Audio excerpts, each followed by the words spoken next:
হাত্তা যুরতুমুল মাকাবির, পৃথিবীর ধন সম্পদ নিয়ে ওই সমস্ত মানুষগুলো মাতামাতি করে।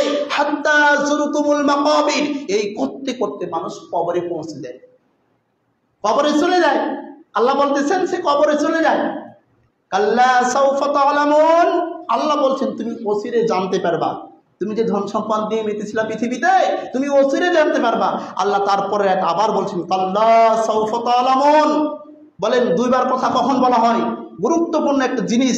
আপনার ছেলেকে বলছেন এই বেটা মাদ্রাসা যেতে হবে, না যাবো না, এই তুমি এখনই মাদ্রাসা যাবা।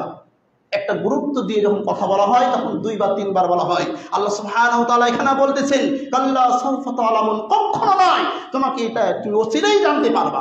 আল্লাহ বলতেছেন যে কাল্লা লাউ তা'লামুনা ইলমাল ইয়াকিন, যদি তোমাদের জ্ঞান থাকতো তাহলে তোমরা পৃথিবীর ধন সম্পদ নিয়ে তোমরা কোনোদিন মেতে থাকতো না। তোমাদের জ্ঞান নেই, এলেম নেই, এই জন্য তোমরা পৃথিবীতে তোমাদের সম্পদ এবং তোমাদের সন্তান সন্ততি নিয়ে তোমরা আজকে মেতে রয়েছো। প্রিয় মুসল্লি কিরাম।